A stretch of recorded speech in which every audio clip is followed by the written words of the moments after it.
ಬ್ರಹ್ಮಾಂಡದ ಎಲ್ಲ ಶಕ್ತಿಗೂ ಕೃತಜ್ಞತೆಯನ್ನು ಹೇಳ್ತಾ ವಂದಿಸುತ್ತಾ ಇವತ್ತು ರೇಖಿ ಬಗ್ಗೆ ಕೆಲವೊಂದು ವಿಚಾರಗಳನ್ನು ಇಲ್ಲಿ ಹಂಚಿಕೊಳ್ಳೋದಕ್ಕೆ ಇಷ್ಟಪಡ್ತಾ ಇದ್ದೇನೆ. ಈಗ ನಾನು ನನ್ನ ಒಂದು ಜೀವನದಲ್ಲಿ ಎಷ್ಟು ಮಂದಿಗೆ ರೇಖಿ ಕೊಟ್ಟಿದ್ದೇನೆ, ರೇಖಿ ಶಕ್ತಿಪಾತ್ ಮಾಡಿದ್ದೇನೆ, ಒಂದಲ್ಲ ಒಂದು ರೀತಿಯಲ್ಲಿ ಅವರು ಲಾಭವನ್ನು ಪಡ್ಕೊಂಡಿದ್ದಾರೆ. ನಾನು ಇಲ್ಲಿ ಏನು ಹೇಳೋದಕ್ಕೆ ಹೊರಟಿದ್ದೇನೆ ಅಂತಂದರೆ, ಈ ರೇಖಿ ಎನರ್ಜಿ ಅದರದೇ ಆದ ಕೆಲವೊಂದು ನಿಯಮಗಳಿದೆ, ಅದರದೇ ಆದ ಸಿದ್ಧತೆ ಬದ್ಧತೆ ಎಲ್ಲವೂ ಇದೆ. ಅದರ ಜೊತೆಗೆ ನಾವು ರೇಖೆಯನ್ನು ಎಷ್ಟು ಪ್ರೀತಿಯಿಂದ ಕರಿತೇವೆ, ಅದಕ್ಕೊಂದು ಎಷ್ಟು ಗೌರವದಿಂದ ನಾವು ಅದನ್ನು ಕಾಣ್ತೇವೆ. ಅದರ ಜೊತೆಗೆ ನಾವು ನಮ್ಮ ಎಲ್ಲ ಒಂದು ಅಹಂಕಾರವನ್ನು ಬಿಟ್ಟು ಈ ಪ್ರಕೃತಿಯ ಮುಂದೆ ಶರಣಾದಾಗ ಅದರ ಒಂದು ಫಲಿತಾಂಶ ಏನಿದೆ ಅದನ್ನು ಖಂಡಿತವಾಗಿಯೂ ವಿವರಣೆ ಮಾಡೋದಕ್ಕೆ ಸಾಧ್ಯ ಇಲ್ಲ.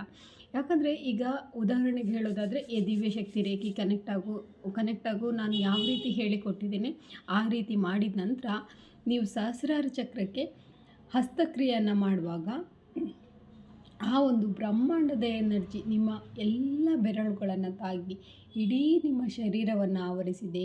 ನೀವು ತುಂಬ ಅದ್ಭುತವಾದಂತಹ ಒಂದು ಚೈತನ್ಯ ಶಕ್ತಿಯಾಗಿದ್ದೀರಾ. ನಿಮ್ಮ ಒಂದು ಜೀವನದಲ್ಲಿ ನಿಮಗೆ ಏನು ಬೇಕು ಅದೆಲ್ಲವೂ ಈ ರೇಖಿ ಎನರ್ಜಿಯಿಂದ ಸಿಗ್ತಾ ಇದೆ. ಆ ಒಂದು ರೇಖಿ ಎನರ್ಜಿಯ ಒಂದು ಫ್ಲೋ ಏನಿದೆ, ಹರಿವೇನಿದೆ, ಅದನ್ನು ನೀವು ಎಷ್ಟು ಭಾವನೆ ಮಾಡ್ಕೊಳ್ತೀರಾ ಅಷ್ಟು ನಿಮಗೆ ಅದರ ಒಂದು ಫಲಿತಾಂಶ ಬರ್ತಾ ಹೋಗುತ್ತೆ. ಯಾಕಂದರೆ ಈ ಎನರ್ಜಿ ಕೇಳೋದು ನಿಮ್ಮ ಹತ್ರ ಅಷ್ಟೇ, ಒಂದು ಶುದ್ಧವಾದಂತಹ ಒಂದು ಕನೆಕ್ಷನ್ ಅಥವಾ ಸಂವಹನ. ಅದರ ಜೊತೆಗೆ ನೀವು ಅದರ ಜೊತೆ ಎಷ್ಟು ಹೊತ್ತು ಕನೆಕ್ಷನಲ್ಲಿರ್ತೀರಾ, ಯಾವ ಭಾವನೆಯಲ್ಲಿ ಕನೆಕ್ಷನ್ನಲ್ಲಿರ್ತೀರಾ. ನೀವೀಗ ಟಿ ವಿ ನೋಡ್ತಾ ರೇಖೆಯನ್ನು ಕನೆಕ್ಟ್ ಆಗಿದೆ ಅಂತ ಅಲ್ಲಿ ಕ್ರೈಮನ್ನು ನೋಡ್ತಾ ಇದ್ದಾಗ ಇದರ ಒಂದು ಫ್ಲೋ ಏನಿದೆ, ಎನರ್ಜಿ ಫ್ಲೋ ಏನಿದೆ ಅದು ಬಹಳಷ್ಟು ಕಮ್ಮಿಯಾಗಿರ್ತದೆ. ಅಂದರೆ ಇಲ್ಲಿ ರೇಖೆ ಕೇಳೋದೇನಿದೆ, ಭಾವನಾತ್ಮಕವಾಗಿ ನೀವು ಎಷ್ಟು ಅದರ ಜೊತೆ ಒಂದು ಕನೆಕ್ಷನ್ ಆಗ್ತೀರಾ ಅಷ್ಟು ನಿಮಗೆ ರಿಸಲ್ಟ್ ಬರುತ್ತೆ. ಅದರ ನಂತರ ಎಷ್ಟೋ ಮಂದಿ ಗುರುಗಳು ಹೇಳಿದ್ದಾರೆ ಅಂತ ಹೇಳ್ತಾರೆ, ಮೇಡಮ್ ಯಾವ ಸ್ಥಿತಿಯಲ್ಲೂ ರೇಖೆ ಮಾಡ್ಬೋದು. ಖಂಡಿತವಾಗಿಯೂ ರೇಖೆಗೆ ಯಾವುದೇ ರೀತಿಯ ನಿಯಮಗಳಿಲ್ಲ. ಅಂದರೆ ನೀವು ನಿಂತ್ಕೊಂಡು ಮಾಡ್ಬೋದು, ಮಲ್ಕೊಂಡು ಮಾಡ್ಬೋದು, ಟಿ ವಿ ನೋಡ್ತಾ ಮಾಡ್ಬೋದು. ಆದರೆ ಅದಕ್ಕೆ ಒಂದು ಅದರದೇ ಆದ ಸಮಯವನ್ನು ಕೊಟ್ಟು ನೀವೊಂದು ಎಷ್ಟು ಪ್ರೀತಿಯಿಂದ ಅದನ್ನು ಕನೆಕ್ಟ್ ಮಾಡ್ಕೊತೀರಾ ಅಷ್ಟಂತೂ ರಿಸಲ್ಟ್ ಬರುತ್ತೆ. ಈಗಾಗಲೇ ರೇಖೆಯಿಂದ 4ನೇ ಸ್ಟೇಜ್ ಕ್ಯಾನ್ಸರ್ ಗುಣವಾದವರು ನಮ್ಮ ಸರ್ಕಲಲ್ಲಿದ್ದಾರೆ. ಬೇರೆ ಬೇರೆ ಸಂದರ್ಭದಲ್ಲಿ ರೇಖೆಯನ್ನು ಉಪಯೋಗಿಸಿಕೊಂಡು ಅವರ ಫೈನಾನ್ಷಿಯಲ್ ಪ್ರಾಬ್ಲಮ್ ಇರ್ಬೋದು ಅಥವಾ ಮನೆಯ ಪ್ರಾಬ್ಲಮ್ ಇರ್ಬೋದು, ಯಾವುದೇ ರೀತಿಯ ಪ್ರಾಬ್ಲಮ್ಗಳನ್ನು ಸಾಲ್ವ್ ಮಾಡಿದವರು ಕೂಡ ಇದ್ದಾರೆ. ಇಲ್ಲಿ ಮತ್ತೊಂದು ವಿಚಾರ ನಾನು ಹೇಳಲೇಬೇಕು. ನಮ್ಮ ಕರ್ಮದ ಹರಿವು, ಈಗ ನಮ್ಮ ಕರ್ಮದ ಹರಿವು ಇಷ್ಟಿದೆ, ನಾವು ಇಷ್ಟು ರೇಖೆಯನ್ನು ಕನೆಕ್ಟ್ ಮಾಡ್ಕೊಳ್ತೇವೆ. ಆವಾಗ ಏನು ಆಗುತ್ತೆ, ಆ ಕರ್ಮದ ಹರಿವು ಏನಿದೆ ಅದರ ಒಂದು ಎನರ್ಜಿ ಅಷ್ಟೇ ಇರುತ್ತೆ.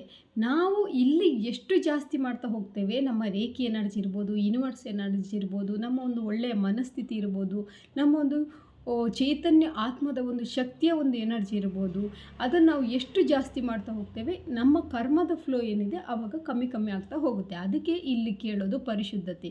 ಎಷ್ಟು ಪರಿಶುದ್ಧರಾಗಿರ್ತೀರಾ, ಎಷ್ಟೊಂದು ನಾವು ಅಹಂಕಾರ ರಹಿತರಾಗಿರ್ತೇವೆ ಅಷ್ಟು ನಮಗೆ ರೇಖೆ ಕನೆಕ್ಟ್ ಆಗ್ತಾ ಹೋಗುತ್ತೆ.